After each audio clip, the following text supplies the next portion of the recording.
Maligayang panunood po karekap. Ang ating tatalakayin ngayon ay tungkol sa isang horror sci-fi movie na may pamagat na Circle. Kaya sit back, relax, at simulan na natin.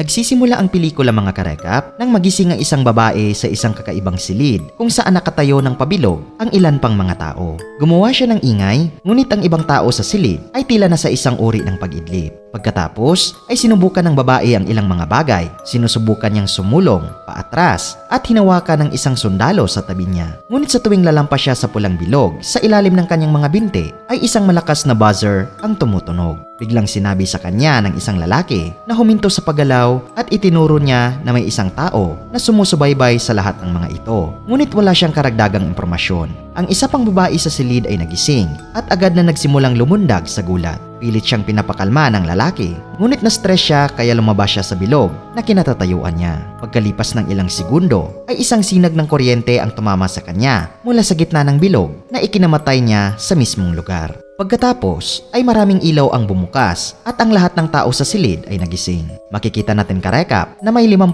tao sa kakaibang silid na ito at nakaayos ang mga ito sa dalawang concentric na bilog sa paligid ng isang itim na simboryo na inilagay sa gitna. Habang nagpapanik ang lahat, ay nalaman ng isang lalaking Asyano na kaya niyang kontrolin ang mga ilaw sa sahig. Mayroong ilang mga araw sa lupa, bawat isa para sa bawat tao sa silid. Isinara ng lalaking Asyano ang kanyang kanang kamao na naging dahilan para tumigil ang ilaw sa harap ng isang babae. Makalipas ang ilang segundo karekap, ay isang electric current mula sa gitnang simboryo ang tumama sa kanya hanggang sa mamatay ito. Matapos mapagtanto ang nangyari karekap, ay sinabi ng lalaking Asyano sa lahat ang tungkol sa mga ilaw sa sahig. Napagtanto ng mga tao sa lalong madaling panahon na nakikita lamang nila ang liwanag na maaari nilang kontrolin. Pansamantala, ang isang buntis na nasa harap na hanay ay higit na nakakaalam kung ano ang nangyayari. Napagtanto niya na ang tunog ng beep ay lumalabas sa tuwing nagsasarado sila ng kanilang mga kamao. Sa pagitan ng humigit kumulang 2 minuto ay makuryente ang isang miyembro sa silid. Sumigaw siya na talagang bumoto sila at pinipili kung sino ang mamamatay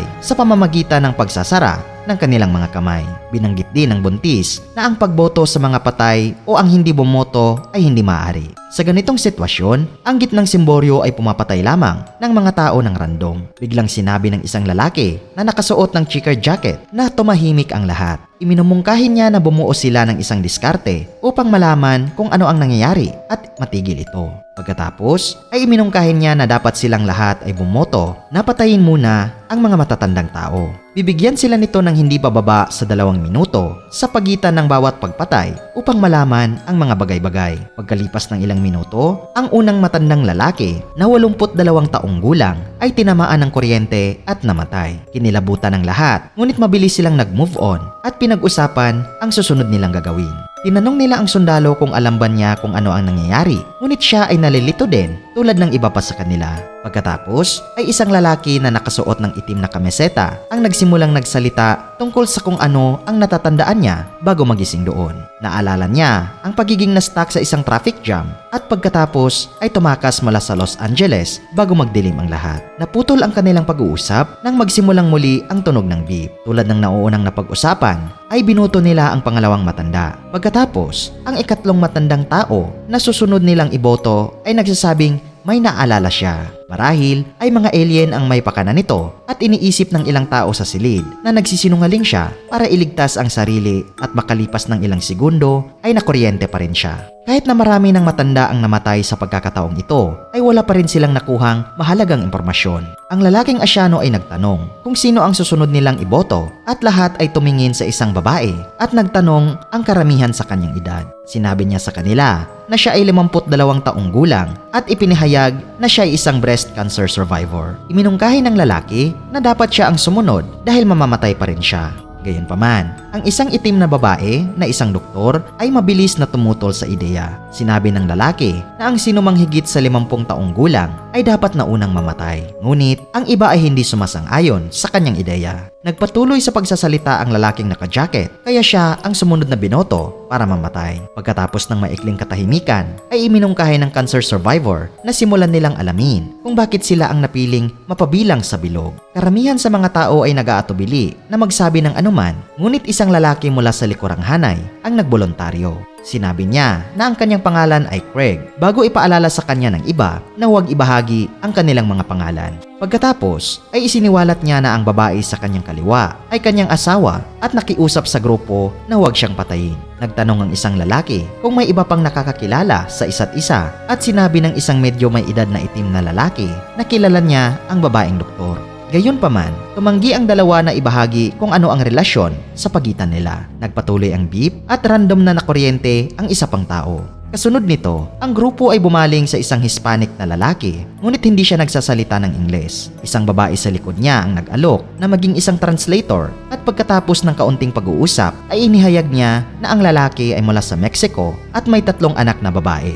Ito ay nag-udyok sa isang lalaking naka-red tie na isang abogado na magsimula ng isang pag-uusap tungkol sa illegal na imigrasyon. Dahil sa walang humpay na pangingipit mula sa ilang iba pa, ay tinanong ng tagasalin ang Hispanic na lalaki kung siya ay legal na naninirahan sa US. Ang sabi ng lalaki ay hindi, pero mukhang hindi ito binabago ang pananaw ng iba, lalo na ang abogado. Nagsimula ang beep, ngunit sa halip na ang Hispanic na lalaki ang makuryente, ay isang babae sa harap na hanay ang namatay, na ikinagulat ng ilan sa grupo. Pagkaraan ng ilang sandali ay nakilala ng isang pulis sa likod ang isang may tato na lalaki na nagngangalang Raul mula sa harap na hanay. Inakusahan niya si Raul na binugbog ang kanyang kasintahan na sinabi ng lalaki na nakuha niya ang nararapat sa kanya. Sa isang medyo halatang kinalabasan, si Raul ay nakuryente makalipas ng ilang minuto. Ang isang blonde na babae mula sa front row ay nagsalita na sila ay dinala sa lugar na ito upang malaman kung sino ang mabuti at kung sino ang masama. Hindi sumasang-ayon ng isang lalaki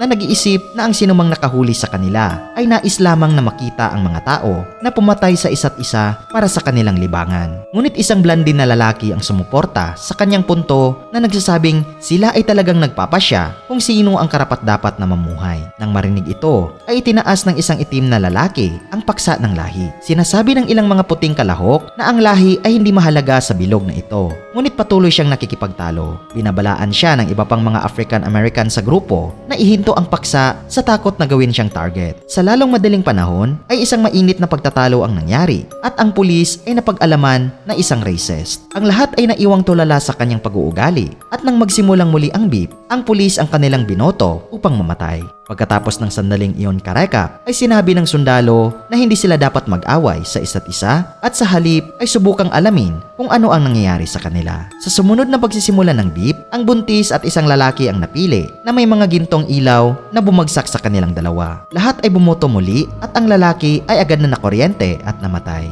Hindi nagtagal, ay nag-isip ang lalaki at ang sundalo na dapat nilang protektahan ang buntis, pati na rin ang bata. Gayunpaman, sa sumunod na pag-beep, ang buntis at ang bata ang pinili. Siguradong mamamatay ang isa sa kanila, ngunit biglang itinaas ng isang lalaking nakatayo sa likuran ang magkabilang braso nito at sumisigaw na dapat silang dalawa ang mamatay. Nilabag niya ang panuntunan ng circle at sa gayon ay siya ang nakuryente at namatay. Nang makita ang walang kabuluhang kamatayan sa kanilang paligid, ang ilang mga tao ay nagsimulang nagbolontaryo upang wakasan ang kanilang buhay. Isang matandang Ginoo ang umalis mula sa kanyang bilog at isang binatilyo na nagkasala sa pagpatay sa iba. Pagkatapos karekap ay inaasahan ng lahat na magbolontaryo ang sundalo, ngunit ayaw niya itong gawin dahil sa tingin niya ay sapat na ang sakripisyo niya sa kanyang buhay. Kamakailan lang ay bumalik siya mula sa gyera sa Afghanistan at gustong makabalik sa kanyang pamilya.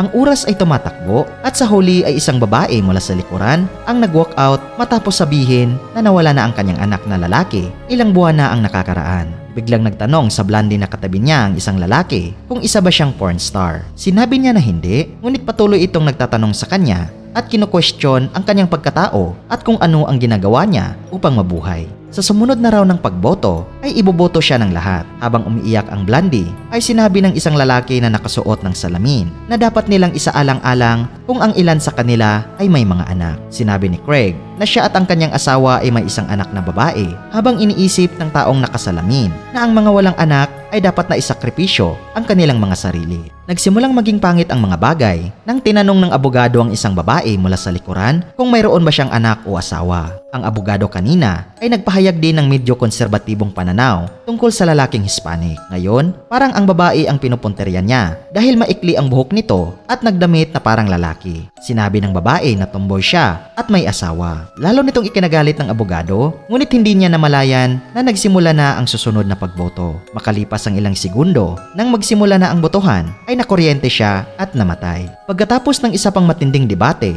tungkol sa susunod na gagawin, ay muling nagsimula ang beep at sa pagkakataong ito karekap, ang babaeng doktor at ang itim na lalaki na nakakakilala sa kanya ay pinili ng sabay. Nagpa siya ang dalawa na mamatay ng may dignidad at magkasamang lumabas sa kanilang mga bilog. Paunti-unti na silang nauubos at ang pag-uusap ay napunta na sa trabaho at kontribusyon sa lipunan. Habang sila ay nagpapatuloy sa debate, ang asyanong lalaki ay biglang nakuryente at namatay. Ang lalaking nakasuot ng salamin ay patuloy na nagpapaliwanag na mahalagang malaman kung sino ang higit na may ambag sa lipunan. Ang ilan ay pabor sa kanya habang ang iba ay laban sa paghusga sa mga tao batay sa kanilang mga trabaho. Sa sumunod na raw ng pagboto, ang tagasali ng babae ay nakuryente. Ngayon ay iniisip ng karamihan sa mga tao na dapat ang Hispanic na lalaki na ang susunod dahil hindi man lang siya marunong magsalita ng Ingles. Gayunpaman, ang lalaking ito ay tinuro ang pattern sa kanilang kamakailang pagboto. Sinabi niya na ang mga taong hindi kailanman boboto para sa bata o sa buntis na babae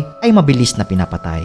Ngayon ay nagsisimula silang bumoto kung sino ang pabor para sa batang babae at sino ang hindi. Sa sumunod na round ng pagboto, ang bata at ang Hispanic na lalaki ang napili. Ngunit ang lalaki ay mabilis na isinakripisyo ang kanyang sarili. Ang lalaking may salamin sa mata ay muling nagsimulang makipag-away sa lahat at nakahanay sa panig na gustong patayin ang buntis at ang babae. Siya at ang blondie na lalaki ay nakumbinsi ang mag-asawa at ang itim na lalaki ay sumali sa kanilang panig. Gayunpaman, nang ang bata at ang lalaki na nakasalamin ang napili, sa susunod na round, ang karamihan ay bumoto para sa lalaki. Pagkatapos ay nagkaroon ng pagtatalo at ang beep ay walang pakialam kung sila ay handa na o hindi. Kaya naman, mabilis silang pumili ng lalaking naputol ang braso upang may oras pa silang mag-isip. Pagkatapos, ang grupo na gustong tapusin ang buntis at ang bata ay mayroon na ngayong mayorya. Pinili ng lalaking nakaitim ang kanilang panig at gustong iboto ang bata sa susunod na round. Gayunpaman, ang sundalo bilang pinuno ng kabilang grupo ay sinubukang iligtas ang bata. Sinabi niya na dapat nilang iboto ang mag-asawa upang subukan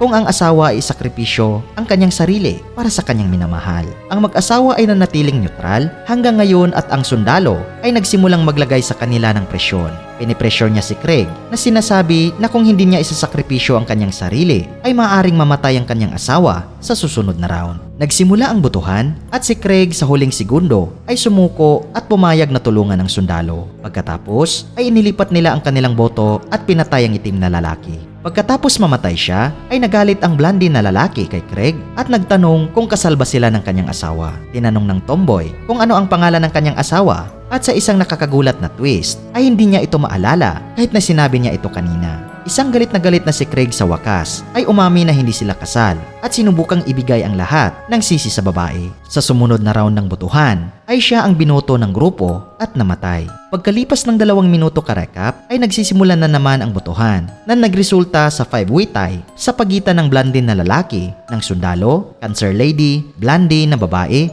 at lesbian. Isang mabilis na muling pagboto ang ginawa at lahat maliban sa blondie na lalaki ay nakuryente hanggang sa mamatay. Ngayon ay may 2 leader na natitira na lamang. Ang blondie na lalaki na naniniwalang dapat nilang patayin ang buntis, pati na rin ang bata at ang lalaking nakaitim na gustong iligtas sila. Magsisimula muli ang botohan at bumoto ang lahat maliban sa isang lalaki. Dahil dito ay namatay ang peking asawa at sila na lang ang naiwang nabuhay. Ang lalaki ay nagmamasid na ang nakatatandang lalaki ay hindi pa bumoto sa buong pagsubok ngunit nakaligtas pa rin. Pagkatapos ay minamanipula niya ang blondie na lalaki sa pag-iisip na lahat sila ay iboboto para sa lalaking malapot. Lingid sa kanilang kaalaman ay may unspoken agreement ang lalaki at ang buntis na babae at pinatay ang blondie na lalaki.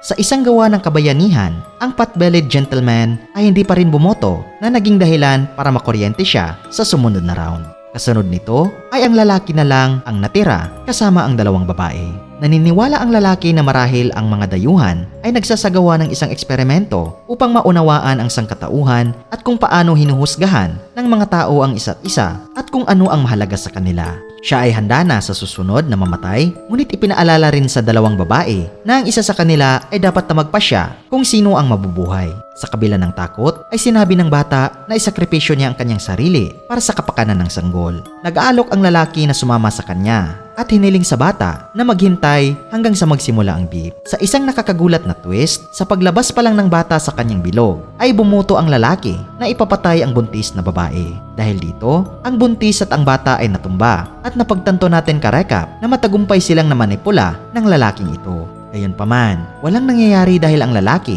ay nakakulong pa rin sa silid. Dahil dito ay nagsimula siyang malito at ang beep ay nagsimula muli na nagpapaisip sa kanya na ang mga dayuhan ay papatayin pa rin siya. Ngunit hindi nagtagal ay huminto ang tunog at doon napagtanto ng lalaki na may iba pang tao sa silid at ito ay ang hindi pa naisilang na sanggol.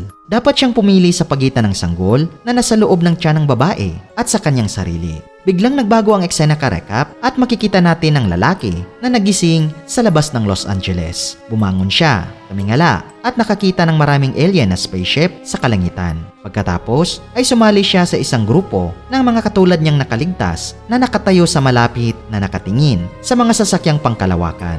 At dito nagtatapos ang pelikula mga karekap. Kung nagustuhan nyo karekap ang movie recap natin ngayon, ay inanyayahan kita na mag-subscribe at pakipindot na din ang notification bell para palagi kang updated sa mga susunod naming videos. Maraming salamat sa panunood. Cheers!